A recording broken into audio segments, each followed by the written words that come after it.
it's very possible that when the neurologist tomorrow, then we'll be in the hospital tomorrow. They may say, hey, when it gets close to this scan, we want you to stop taking Cinemet, okay? Because we don't want to cause what's called a false negative study, which Right. means that we're supplementing the dopamine in your brain, which means that the study is normal, but that's actually because you're taking dopamine supplements. So I'll touch base with Dr. Kuhn just to make sure that's something that I think would be something to communicate with you before you do that study. It'd be very important. Okay. I'll follow up with that too. That's very important. How long does the Cinemax stay in the system?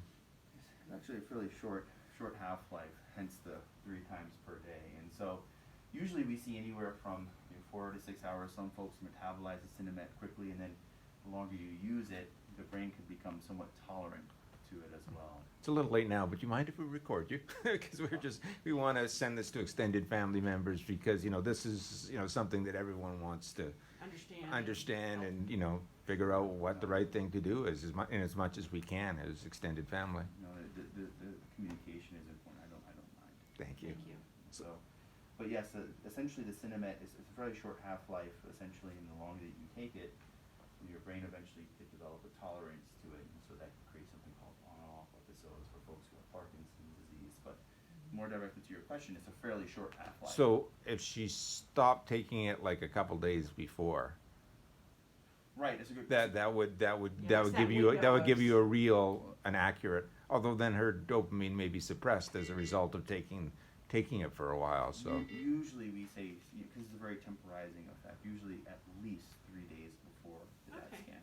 Okay, yeah, we can work that in. We will talk to Dr. Kuntz about that and get confirmation that he knows that test is scheduled and that that's the right move to do, which I'm sure I'm that's what glad, he's I'm gonna glad you have confirm. that test study. I think that will be helpful one way or another, kind of guiding with diagnosis. Yes, she's very good, and helps explain a lot.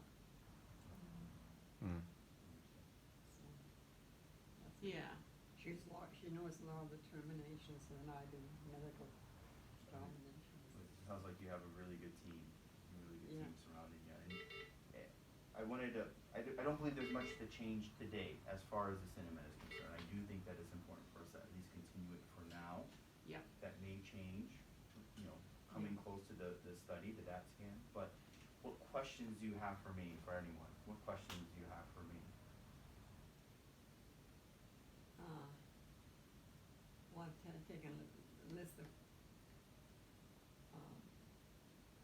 the other appointments.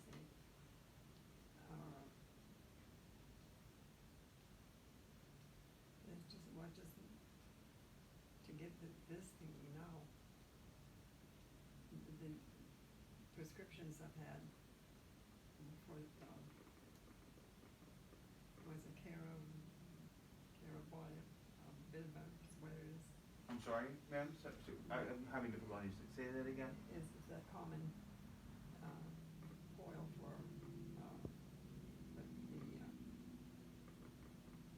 I can't say that. That's my problem. I get stuck. Yeah. Does she have Yeah, difficulty so, sometimes? yep, this is for sure one of the challenges. I think she's thinking what she wants to say, but has a hard time making the articulation go. And how often is that occur? Yeah. 80% or more. I've been taking this pill Mm-hmm.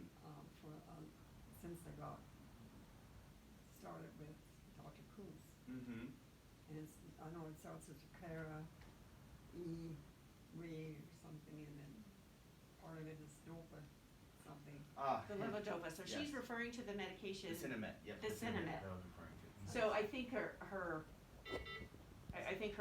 actual prescription bottle says, it might be a generic, so I think it might say, Oh, levodopa carbidopa, on it. levodopa. yes, Got it. right? So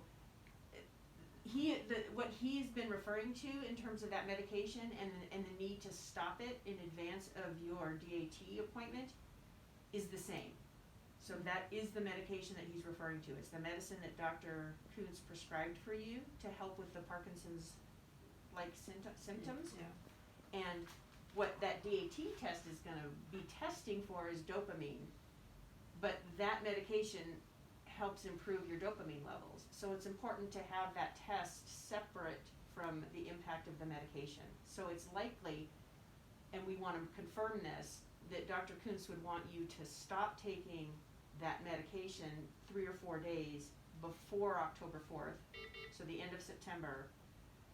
We want to make sure that we've connected with Dr. Kuntz to have this very conversation that Dr. Johnson is explaining, because that test is important but not valid if you're taking that medication. I see. Okay? So that is the same medication. That is the medicine that Dr. Kuntz has prescribed for you, and that you've been taking every day for 3 days, or 3 times a day, every day. And that's for several months, and so, Yes. right, so Yes. the other thing to kind of keep in mind during that period of time when you're off of that medication that Dr. Kuntz gave you is if you're noticing it changes, right? So sometimes you may not notice significant changes when you're taking a medication for a long time, but when you come off of it, you may notice, oh, you know, my movement isn't as good as I thought, and I maybe underestimated how good my movement is. So that's Yeah. another kind of reason to kind of see, or there's been no change since I've come off the medication. Interesting, right? So Yeah, that's yeah. helpful information. That's Yeah. part of that trial. Yeah, that's good to know, right? So- Yeah. What's the downside of taking that medication? There are some potential side effects that are associated with it, and it does vary.